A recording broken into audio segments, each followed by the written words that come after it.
Assalamualaikum warahmatullahi wabarakatuh. Saya akan memperkenalkan diri. Nama saya Rifki Aptadi. Saya dari Universitas Gunadarma. Saya akan membahas tentang sistem operasi Linux, dan sistem operasi Debian. Pertama kita akan membahas sistem operasi. Sistem operasi adalah perangkat lunak sistem yang mengatur sumber daya dari perangkat keras dan perangkat lunak serta sebagai daemon untuk program komputer. Tanpa sistem operasi, pengguna tidak dapat menyalakan program aplikasi pada komputer mereka kecuali program booting. Sistem operasi mempunyai penjadwalan yang sistematis mencakup perhitungan penggunaan memori, pemrosesan data, penyimpanan data, dan sumber daya lainnya. Secara garis besar, sistem operasi adalah penghubung atau jembatan antara perangkat lunak, perangkat keras, dan pengguna komputer. Di sini ada beberapa macam sistem operasi. Pertama ada Windows, kedua ada Microsoft DOS atau Disk Operating System, ketiga ada Macintosh atau macOS, keempat Linux, kelima Unix, dan masih banyak lain lagi. Saya hanya mencantumkan 5. Next, Linux. Linux adalah salah satu OS yang mengandung sistem Unix yang menggunakan model pengembang. Secara distribusi software secara gratis bisa dikenal dengan sebutan open source. Open source itu adalah kode programnya itu diperkenalkan secara gratis dan bisa dikembangkan tanpa pengembang yang mengembangkan. Ini sejarah Linux. Linux dimulai pertama kali pada tanggal 25 Agustus 1991 oleh Linus Torvalds.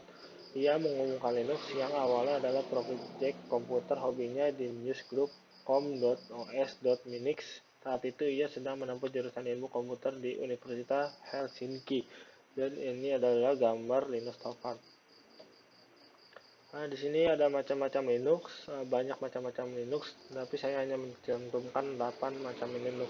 Pertama, Red Hat Linux, kedua Debian Linux, ketiga Ubuntu Linux, keempat Linux Mint, kelima Fedora Linux, keenam SUSE Linux, 7 CentOS Linux, 8 Slackware Linux. Di sini ada logo Debian Linux, karena kita akan membahas tentang Debian. Lanjut, Debian. Sistem operasi Debian adalah sistem operasi komputer yang tersusun dari paket-paket perangkat lunak yang dirilis sebagai perangkat lunak bebas dan terbuka dengan lisensi mayoritas GNU General Public License and lisensi perangkat lunak bebas lainnya.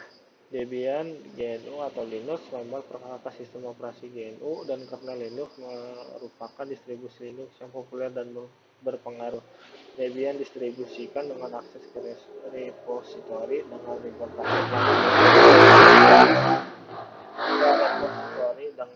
paket perangkat lunak yang siap untuk diinstalasi dan digunakan.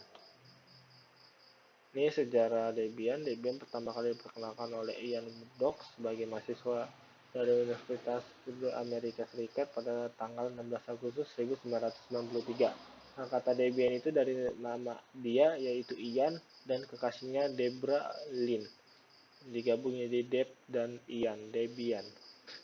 Pada awalnya mulai dengan memodifikasi distribusi SLS, namun ia tidak puas dengan SLS yang telah dimodifikasi olehnya, sehingga ia berpendapat bahwa lebih baik membangun sistem operasi atau distribusi Linux dari nol. Dalam hal ini, Patrick Volkerding juga berusaha memodifikasi SLS. Ia berhasil dan distribusinya dikenal sebagai Slackware. Program Debian tumbuh lambat pada awalnya dan merilis versi 0.9 Hex pada tahun 1994 dan 1995. Pengalihan arsitektur ke selain i386 dimulai pada tahun 1995.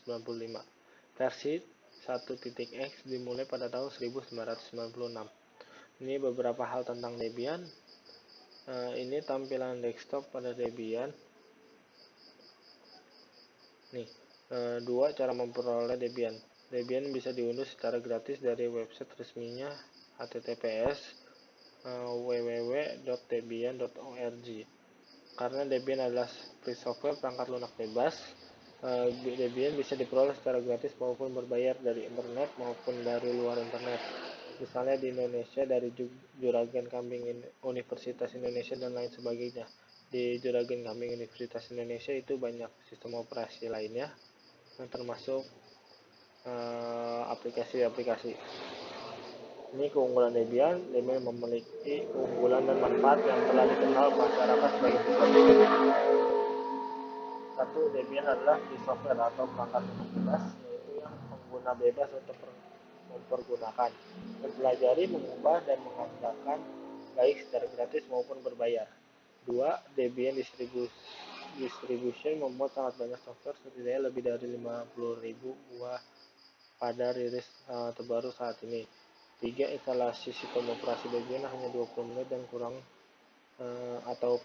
sudah termasuk firmware dan driver. Untuk poin 3 itu relatif ya, tergantung komputer, dan ini masih banyak lagi keunggulan. Nah, ini kekurangan Debian, cukup sudah untuk dikonfigurasi bagi pemula.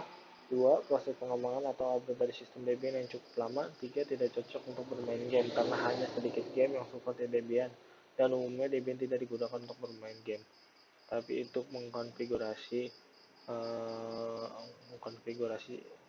server jaringan. Nah, ini ketersediaan dan versi-versinya. Ini manfaat sistem operasi Debian bagi server pada suatu jaringan. Sistem operasi Debian ini biasanya banyak digunakan dalam membangun sebuah server dalam jaringan.